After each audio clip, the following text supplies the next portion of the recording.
So my name is Nancy Harvey. I'm the current vice president of the Arabian Horse Foundation. We are the philanthropic arm of we're the 501c3 arm of the Arabian Horse Association. I'll be your host for this webinar. We look forward to giving you a little bit of history, some insight and information on what the Arabian Horse Foundation does for the Arabian, the half Arabian horses. Just a quick note for organizational purposes. We will be taking questions at the end, and I think everyone is on mute that are watching. Okay. So slide, please. Thank you. First question is, who are we or who we are? As I said, the Arabian Horse Foundation is the philanthropic arm of the Arabian Horse Association. We are dedicated to the support and the future of the Arabian horse. Through scholarships, youth programs, and equine research, we invest in both the people and the horses that define our community.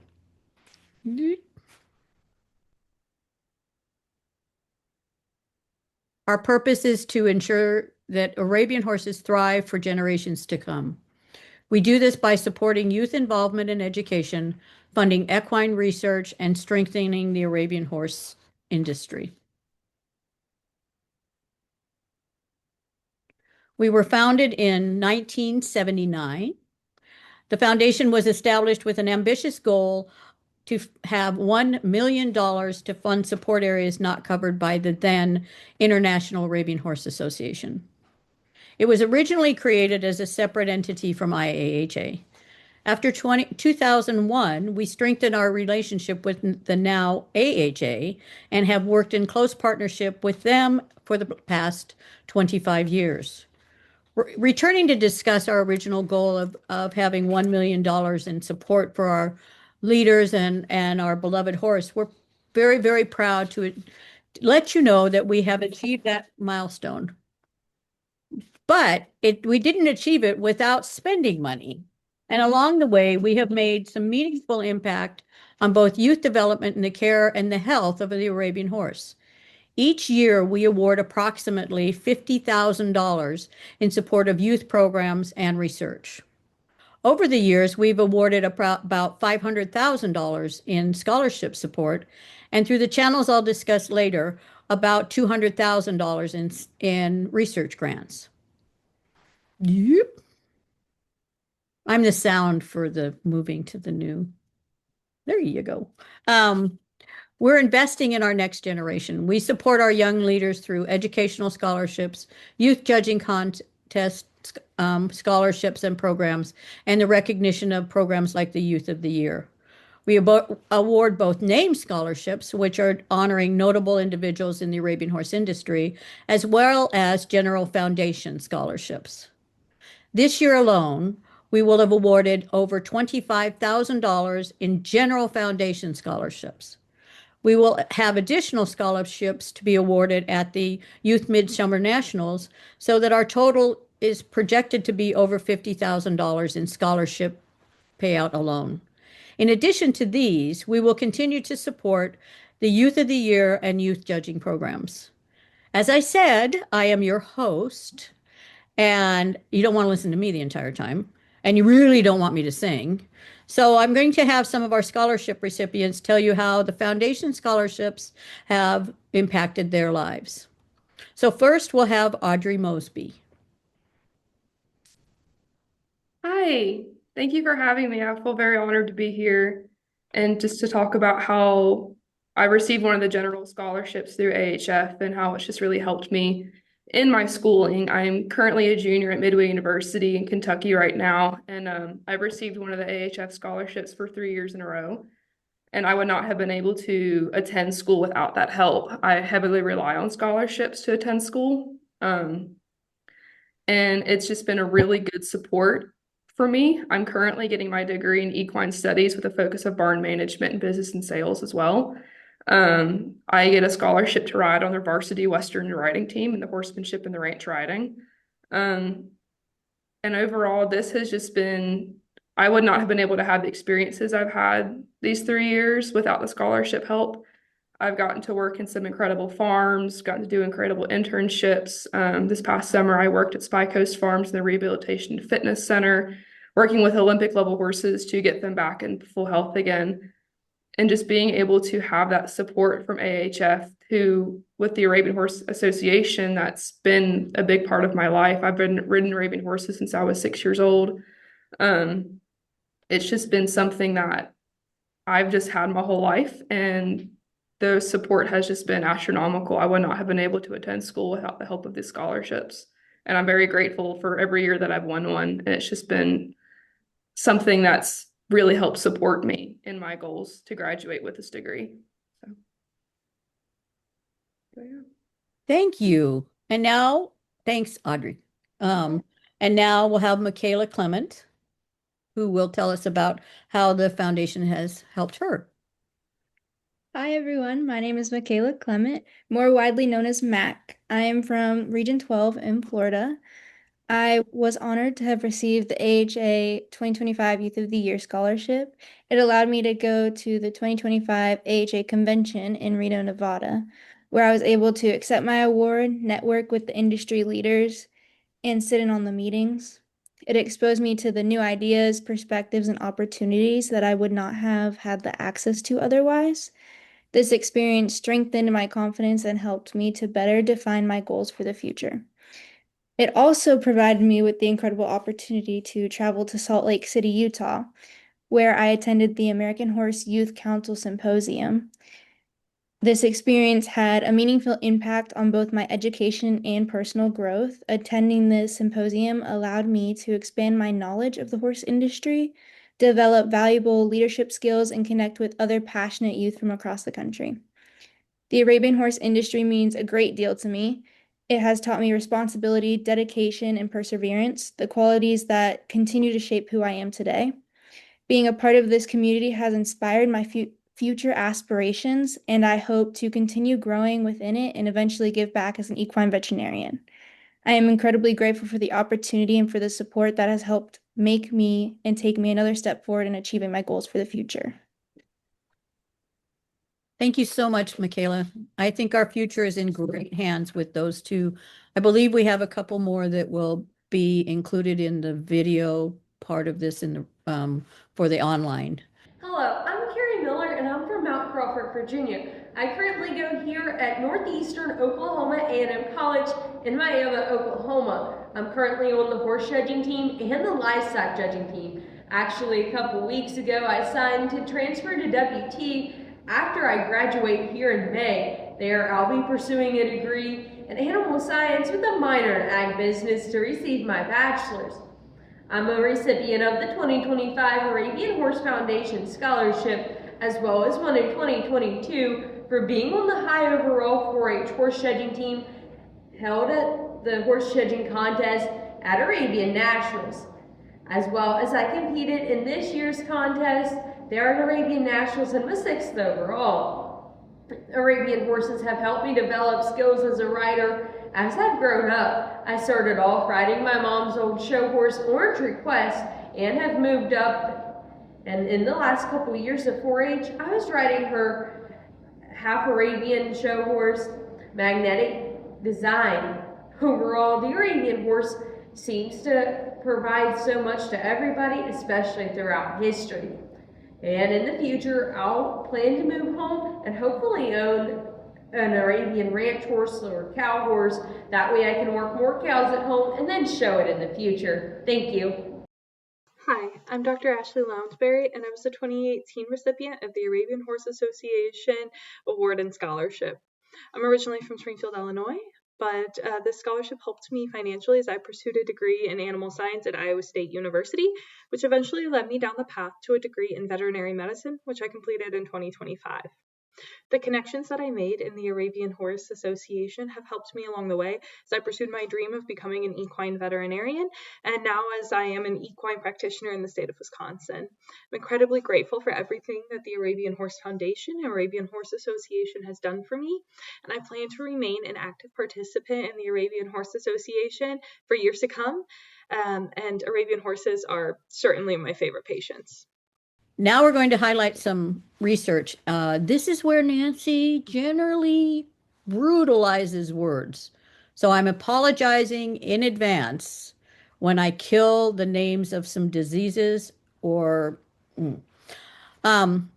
Before we go into the research, current research, I want to give you a little bit of history on the impact the foundation has had over the years.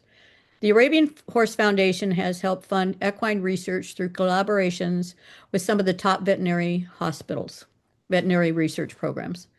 We have funded approximately $200,000 in research over the years. We have supported research into equine melanomas. Melanoma is one of the most common skin tumors in horses, particularly prevalent in gray horses, with an incident rate of approximately 80%. The tumors are often advanced by the time they are diagnosed and can cause prolonged discomfort.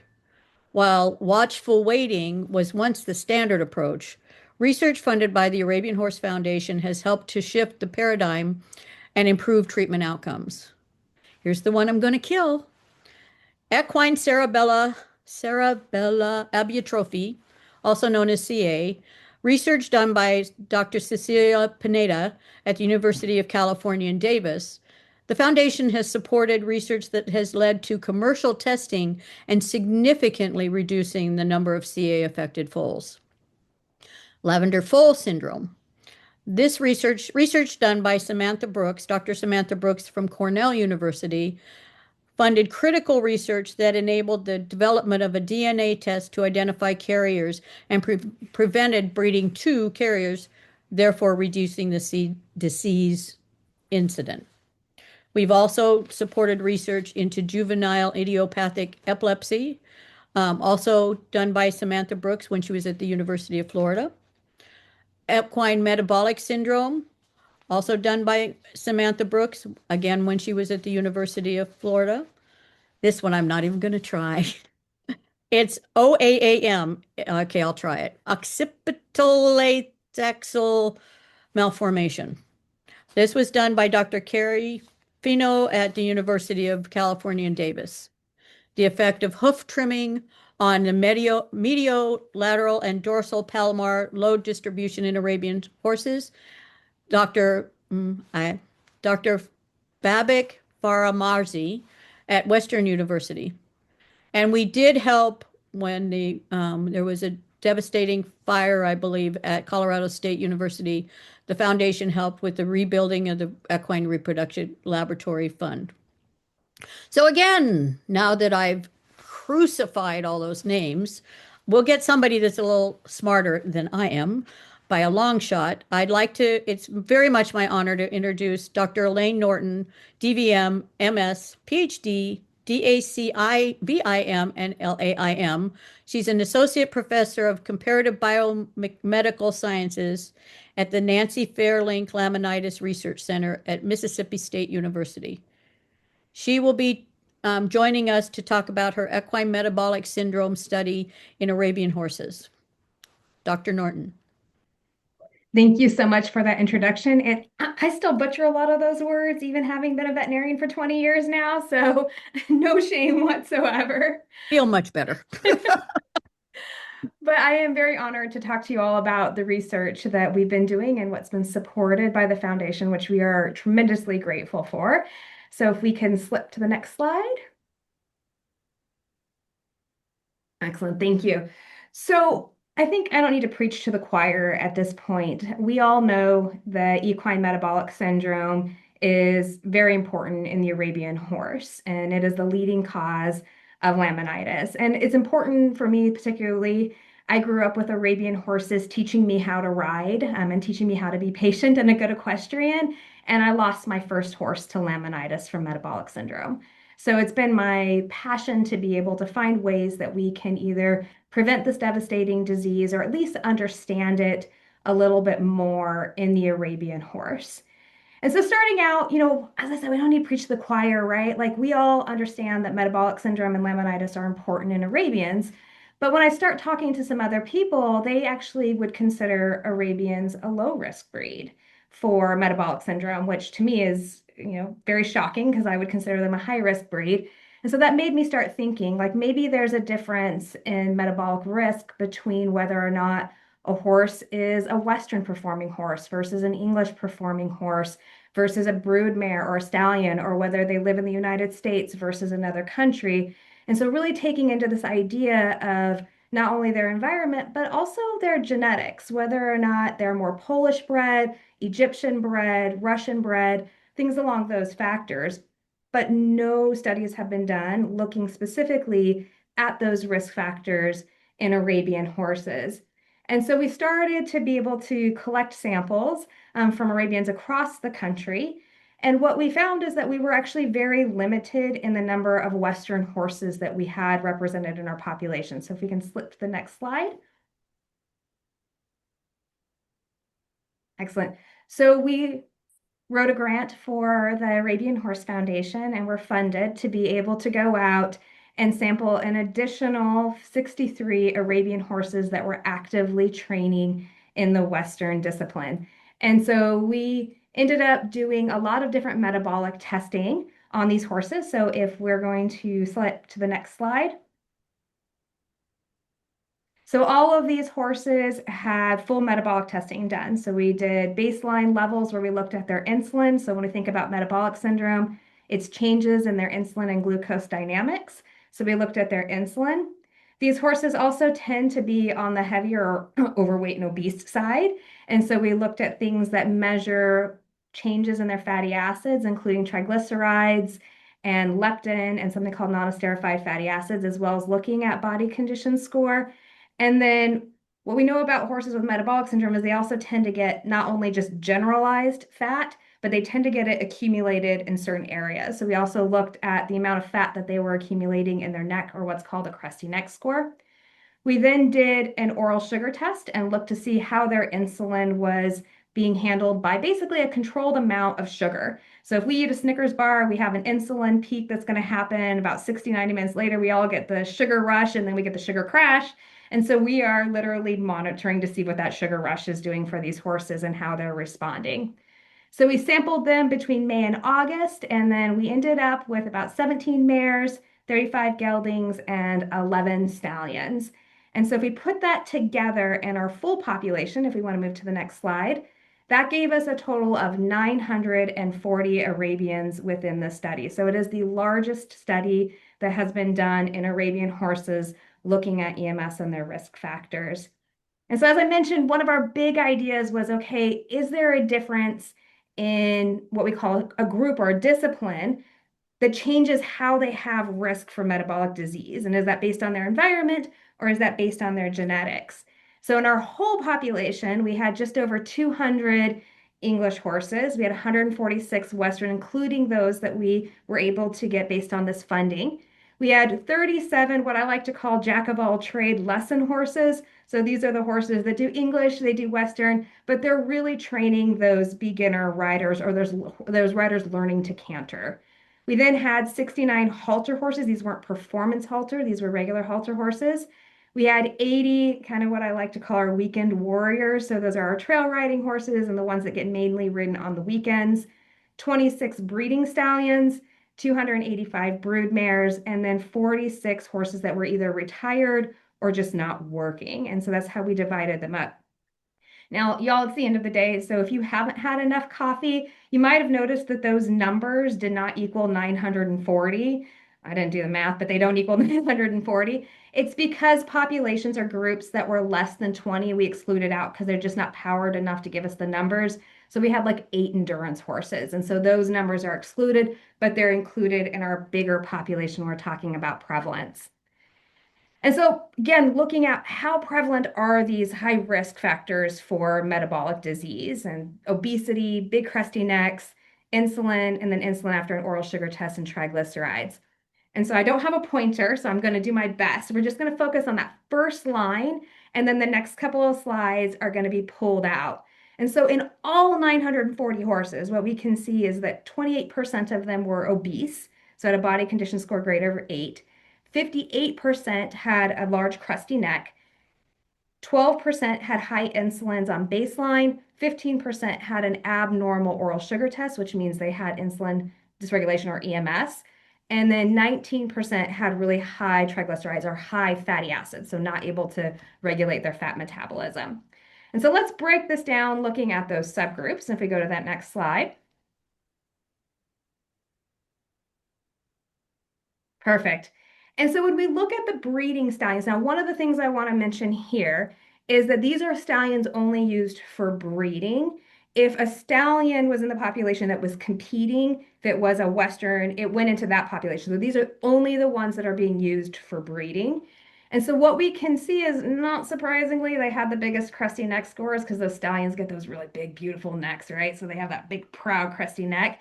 So they had the highest prevalence of having a big neck, but they had no changes in their insulin and their triglycerides. And we see this clinically, actually. We see that stallions tend to have a very low risk for EMS. So that testosterone is really almost protective against getting EMS. It's not that they won't and they can't, but it just means they're a lower risk. Let's move to that next slide. Perfect. And so here, what we can see when we're looking at our retired horses and our Western horses is that these horses had the highest prevalence of being obese, whereas our retired horses had the highest prevalence of having those changes in their blood work, so those insulin levels and those really high triglycerides. One thing I want to mention here about the retired horses is this is what we would consider a biased group, because a lot of these horses were older and were retired because they had a previous history of laminitis, and so were no longer working. So there is some bias within this population, likely skewing these numbers a bit. The other thing I want to say is that even though our Western horses maybe didn't have as high of insulins, like they only had 4% prevalence, this was also our youngest group. So a lot of these horses were between 5 and 6 years of age. So on that younger side of when we would see metabolic syndrome popping up. And so it could be that they're still at high risk, but they're just not showing it yet. Okay, so let's move to that next slide. So our brood mares and our halter horses after our retired horses had the highest prevalence of being insulin dysregulated. So having an abnormal test on that oral sugar test, so their insulins were the highest. And we also do see that. We see a higher risk within our halter horses and our brood mares for developing EMS and laminitis. And these numbers are showing that same thing.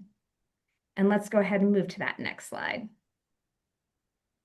Okay, so some of you all might be thinking, okay, 28% being obese. I've heard that in the United States, at least 50% of horses are considered overweight. So that actually doesn't seem so bad. And the one thing I'm just going to say here is there's a big difference between what we're calling overweight, which is a body condition score of greater than or equals to 7, and obese, which is greater than or equals to 8. And so actually the Arabians have a higher prevalence of obesity than even ponies, sorry to say, but even ponies. And so what we're seeing here is when we actually look at them being overweight, 50 to 80% of the horses were overweight in our study. And so that's a body condition score of at least 7. And so when we break this up, I tried to be really creative with my images. And so the shading is supposed to represent the percentage in that population. Just go with it. It was my creative Canva moment. And so our first thing is that overall, 67% of the horses in the population were overweight. But when we start looking at the different groups, what really interested me is that our performance horses are the ones that have the highest prevalence of being overweight. Our halter horses, our English horses, and our Western horses. And so what I have to think about is, why is that? Is that because that's something that we're looking for in the show ring? And that's what my Western owners are telling me. They're saying, I know my horse is overweight. I know my horse is fat, but you tell me how to win in the show ring with a skinny horse. And so that's something I think as an industry that we really have to think about as what we're looking for and whether or not that's truly healthy for our horses. And so if we move to that next slide, because I know I'm running out of time and Nancy's looking at the clock, and so I'm going to move a little faster. No, she says I'm good. Okay, because I can talk for an eternity. So the other thing I want to talk about is differences in sex. And so I mentioned before that our breeding stallions kind of had that, really didn't have any changes in their insulin, but does that hold true when we're looking at all stallions versus geldings and mares? And what I can say is that kind of. And so when we're looking at baseline insulins, mares had the highest insulin, so they're at the highest risk. And then in between was our geldings. And then again, our stallions are at the lower end. And when we're looking at that insulin after an oral sugar test, so how they're handling carbohydrates or sugars, we're seeing that same sort of pattern. Our mares are higher, and then our geldings and our stallions are lower. Again, kind of thinking about this effect of either testosterone or estrogen really influencing. And we see that in humans too, with women having a higher risk of metabolic disease than we see with men. And so if we go to that next slide. So if we look at leptin, I'm going to explain a little bit more about leptin. So leptin is a measure of fat. So the more leptin you have, the higher your fat is. And so that can depend a little bit on what we see as fat and also what is in your abdomen, which because of a horse's rib cage, we don't always see. And so in this particular case, our mares again have that highest level, geldings are in between, stallions are at the lowest level, and that is regardless of body condition score. So at first I was thinking, oh, you know what? The stallions were pretty thin, at least our breeding stallions were. Likely that's explaining it, but actually it's not. If we look over on the slide over here on the right, our stallions actually had a huge range, our performance ones being a little bit more obese. And so regardless of whether or not they are obese that we can see, there is a big change, again, likely being testosterone driven. And so now we can move to the next slide. Sorry, I got a little eager there. And so for our continued efforts, like this is, we still have a lot more to do. We want to include feed analysis. So we did all sorts of pasture and hay within our study. We also took all of those exercise and we want to include that in the model. That is why this gift was so important, was to make sure that we had enough numbers in our population to be able to do this without what we call overrunning the data or the model. And so we need high numbers to be able to really look at that. And that's, again, why this was so important to us. We also have looked at the genotyping. So we've done whole genome sequencing on 800 of these Arabians because we want to divide again by that ancestry or that breeding line. So whether they're Polish or Egyptian or Russian, I thought for sure I could figure this out with pedigrees. I found out that our horses are a melting pot within the US. And so if anyone else has some great ideas on how to do this with pedigrees, I would love to hear from you because I'm always willing to learn about things. But I wasn't able to get a good hold on that. So we decided to do whole genome sequencing to be able to decide that. And then we really want to say which risk factors are important for Arabian horses versus what we have found in other breeds. And so if we go to that next slide. The other thing I want to say that also is a part of the mission here and that was supported by this gift was that this research provided experiences for 5 future equine researchers. So we had several students that went out collecting. This is a big project. I specifically want to point out Jenny Hesser. She is the student on this project. She is a College of Veterinary Medicine student. She has a master's degree. She has taken the lead, and I want to say a thank you from her because she has said that this research project has revitalized her love for research. So she kind of lost her passion during her master's. She is now looking at taking a clinical research position when she graduates from vet school based on this project. So that gives me chills. I hope it gives you all chills because that's really, it's more impactful than just the horses, which of course is amazing. It's impactful for the students also. And so if we go to that next slide. We were able to present this data to a variety of different conferences. So we were able to reach out to multiple people, to veterinarian community, to the horse owner community through the No Laminitis conference, as well as to animal scientists and researchers through multiple different studies. So we appreciate this, and both our students and myself were able to present this amazing data set. And that's the last slide, I promise, and then I'm done. My last thing is just a tremendous amount of gratitude for this gift. This is my current Arabian horse. Her name is Katori.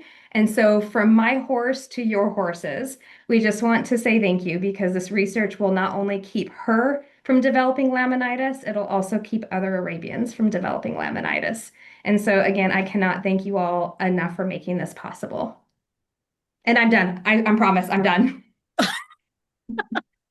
Oh, that was an incredible presentation. And for something that's so important and impacts every single barn, it's incredible. I'm really glad you did it because I couldn't have gotten through those slides. I would say, "Oh, this is a half-colored horse. This is a purple-colored horse." I now understand it. No, it's amazing, and I applaud you for the research. It's really, really incredible. Wonderful. Thank you. Thank you. And then now I know everybody wants to know how they can help. Um, Donate. We need money. We need money to be able to donate to youth. And you've seen some examples of the amazing, incredible youth that we have and have helped support, and the incredible research that's going on. There's so much more research to be done for our horses, and so much more support of our youth and future leaders. So we could use money. We could always use money. We pay out quite a bit, and our fund is in great shape, but we would like to pay out more and support more. So I would tell you to go to the website that is at the bottom of the page. It's www.thearabianhorsefoundation.org, and there is a place on there to donate. We'll take any size, shape of donation, and we are now open for questions. Do you want me to, Savannah, do you want me to call the questions? Yeah, Beth also has her hand up. Yeah, I think, and she's a panelist. Okay, she Beth, can you unmute? There you go. I am. Thank you. Just for anybody who is on the seminar who doesn't know me, I'm a board member for the foundation, but I also chair the research advisory panel. So the research program is obviously my heart and soul here. So really appreciate Dr. Norton's presentation. So I'm curious about what your plans are for the sequencing that you've done. And I completely understand the challenges about trying to categorize horses, because when I was working with Dr. Brooks on the genetic diversity study she did, they had used data from some of the work the foundation had supported for lavender foal and EMS, and it was a nightmare trying to go through because it was such a small group of horses that were truly fell into specific categories. So yeah, I feel your pain, because when we were going through trying to figure out, well, what do we call these? But I'm really curious about what your plans are for the sequencing data that you've got. Yeah, that is a fantastic question. And so you're talking genetics right now. So you just like hit my heart in multiple ways because I love genetics so much. And so our first goal is to be able to do what we would consider a genome-wide association analysis. And what that does is it looks across the entire genome and it tries to figure out which parts of the genes are leading to a higher risk of leading to metabolic syndrome. And that's going to do a couple of different things for us. The first thing it's going to do is allow us to identify genetic risk factors that we can say, okay, on a genetic test, this horse has this many genetic risks, and therefore its odds of getting metabolic syndrome are at this level. I will say with metabolic syndrome, it's not like lavender foal syndrome. It's not like SCIDS. It's not like OA, where it's one gene, like one gene rules them all, right? It's more along the lines of hundreds of genes contributing. And so it's never going to be a yes or no. It's more going to be like a relative risk. And we think about that a lot with breast cancer and the BRCA genes, where if you have it, you're at a higher risk, but there's other genes that also contribute. And so in this case, we're going to create a scoring that will allow owners to be able to figure out what that risk of their horse developing based on their genetics. So when they're even born, you can identify what their risk of developing metabolic syndrome will be just based on their genetics. And so that long-term goal is then to create that genetic test. And right now we have Welsh ponies and Morgans that we've already done this with. And so what's interesting and kind of fun and cool is that some of these risks are shared across breeds and some of them are unique to specific breeds. And so I love the fact that we're doing Arabians because they've influenced so many different breeds along the way that it'll help us to then identify risks that are shared across other breeds and not just specific to one or two. And so our long-term goal is to be able to create a genetic risk that can be used by veterinarians and owners to really decide their risk before the horse develops metabolic changes and definitely before they develop laminitis. Our second part, which we're kind of thinking about more of that ancestral, is it Polish, is it Egyptian? That part we're going to be looking at specific markers and clustering to be able to say, okay, well, this lineage, these horses are moving closer together. They have these common Polish ancestors coming from this portion of it, or these common Egyptian ancestors coming from this portion. And so likely that's where that risk came from. Now, I will say it'll never ever be one stallion that we're going to pinpoint and say, like we always think about impressive in the quarter horse, and it's kind of become a little bit of a bad word, right? When we're thinking about that and the genetic diseases, it will never be like that because metabolic syndrome is actually a horse's natural state. It's the changes that we've made in their environment and their diet that have led to this, what we consider disease. And so in that case, it won't be like, oh, one stallion. It's going to be more of an ancestral lineage than it will be pointing at a stallion. So those are our main goals with the genetics. And then we'll also be doing some other genetic, looking at overall prevalence of things like skids that we're seeing in the population of what we would consider healthy horses. Great. Did I Thank answer your you question? very Did I make much. too much detail? Yeah, no, that's great. And I'll be following up with you about a couple of other things, but you and I can definitely deep dive into this because this will be like my third or fourth time into the rodeo when it comes yes. to the sequencing stuff for some of this. So we can have some good discussions about how to approach some of this. So, but thank you very much. Thank you. So I have a question in the chat, and it's from Kimberly Ireland. It says, how do you envision being able to influence AHA and the show ring? How do we help reset the ideal body image of the Western horse, BCS of a 5, not 6 or 7?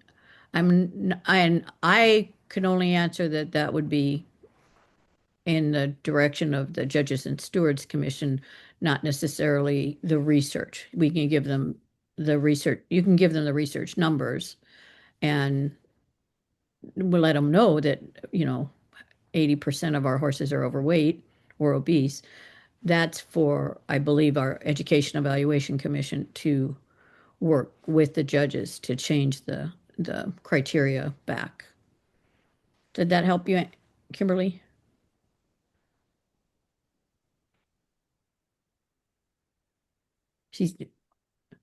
They can't, our viewers can't talk, so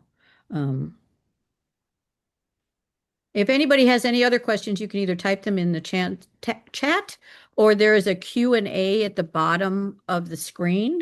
And if you have questions, you can type them in. I don't see any questions yet because we have been so thorough. We, not me, you, Dr. Norton, you, Michaela, and Beth, and oh, somebody's asking a question. I feel that, okay, this is from Beth Bonham. I feel that the recent change to the Western Pleasure Junior horses to eliminate substance as criteria will help. So that's building on the last question. And Kimberly said, yes, it was helpful. Hopefully research will lead the industry. This is kind of fun. I like playing with this Q&A thing. I'd like to have my life in that Q&A, anyway, sorry, I digress, but anyone that knows me knows I do. I don't see any other questions. If there are no other questions, then I think I will end this. But don't forget to donate. Donate to the future of the Arabian horse and the future of the health, the care, and the leadership of our beloved breed. And I want to thank everyone for coming to this webinar.